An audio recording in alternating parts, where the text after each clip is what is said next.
So today's question comes through Facebook from Mark Johnson, and Mark's asking basically, can he learn some of the basic fundamentals of the golf swing? Mark's saying he's watched a lot of videos through YouTube, and there's so much out there that a lot of it's contradicting, and it sounds like you're getting a little bit confused, and a lot of it's aimed at maybe trying to fix golfers rather than helping them sort of build a solid, good golf swing. So we wanted to do this video, and it's something that we don't do a lot of for beginners, so hopefully this will help today a lot of you out there if you are just starting the game. So Piers, one of the big things with beginners is really important is concept. Now, we talk about this a lot. It's a lot of people have the wrong idea of what they should be doing in the golf swing. So today, Mark, we want to make sure that you can really understand what we're trying to do with the golf swing, and then have something practical that you can use as well. So we want to go through some of the mistakes that a lot of you guys make. So first of all, Piers, we're going to talk about probably the most important part of the golf swing, which is sort of from hip height, both sides of the swing, and what we're looking for to produce a consistent or a straight shot. So first of all, we want to hit the golf ball pretty straight, Piers, okay, and that would seem obviously the logical thing to do. What we want to do is hit the ball pretty straight. So in order to do that, what does the golf club need to do? Okay, so the biggest, and I can actually relate to this. When I first started playing golf, I thought it would make sense to keep the club pointing at the target. So we've got to turn the club around the body, because as soon as we put the ball to the side of us, it is going on an arc. Okay, so there's no real straight lines. It has to go around our body. Okay, so the biggest common mistake that we see is a lot of people, in order to try and hit a straight shot, they think the club should travel back in a straight line and through in a straight line, and that will definitely not allow you to hit a straight shot. No, definitely not. No. So the first thing that you want to understand is that the club is going to move in and around. So from a good golf swing, we want the club to move in from the target line, back to the target line, and then in from the target line on the way through. So as you can see there, nothing travels in a straight line. Hopefully the ball, but the golf club does not travel in a straight line. So that will help us produce a straight shot, Piers. There's something else that's going to help us to produce a straight shot as well, apart from the direction of the club swinging, and that's the club face. Then that's more important really as well. So so we need a tennis racket for this one to highlight the difference. So we're going to switch camera views here. Okay. So to highlight this, Piers, now again, this is another thing that people get confused with, is that they think that to hit that ball straight, okay, we've got to keep that club pointing at that target. Absolutely. And what does that lead to? Lots of bad shots, unfortunately. Lots of bad shots. I mean, again, I think it's because the golf ball is to the side of you. I know if you were putting, it's a little bit easier to keep it straight back and straight through.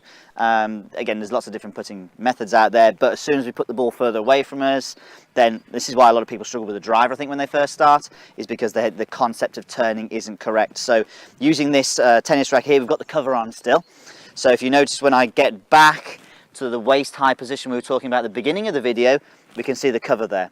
Now as I swing through to the corresponding point on the way through, you'll see that we can see the strings, and a lot of people will do that to start with. So how does that relate to the face position, Piers, then? So what was the face doing in the backswing and through swing there? So it's turning. Okay, so we're allowing the face to open on the way back, and then we're allowing the face on the way down to close to a square position, and then it closes. So you can see that golf club would be opening and then closing, where, as Piers mentioned there, a lot of people are trying to keep it square on the way back and then straight on the way through, and again that leads to all sorts of problems. We very rarely see people when they first start over rotate it. It's often an under rotation. Definitely, on the way back and the way through. So I think, like we said, that the concept is the really important thing. The club moves in and around from the target line on an arc, not straight, and the club face opens and closes. Now, how can we then put this into something practical that we can do, Piers? So if we grab a golf club. Yeah, absolutely. Okay.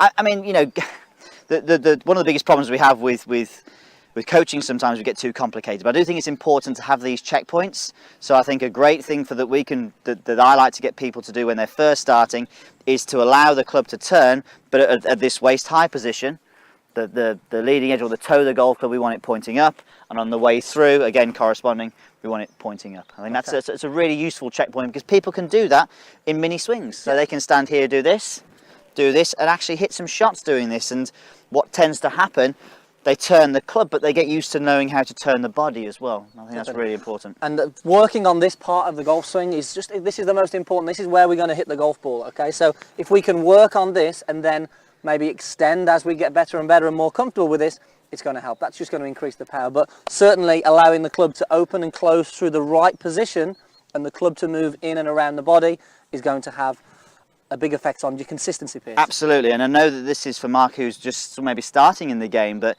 I know for a fact I've taught people who've been playing the game for 10 years, and I say to them, what should the club do? And they actually think it should be doing straight, and they've been doing it for 10 years. So get the concept right from the beginning, Mark, and this will really help you. It will help you grow from there. Yeah, I think the most important thing. So let's just hit a shot, please. Let's just demonstrate you hitting a shot just from, again, this would be great for you to do, Mark, just going back to waist height, through to waist height, allowing the club to open and close.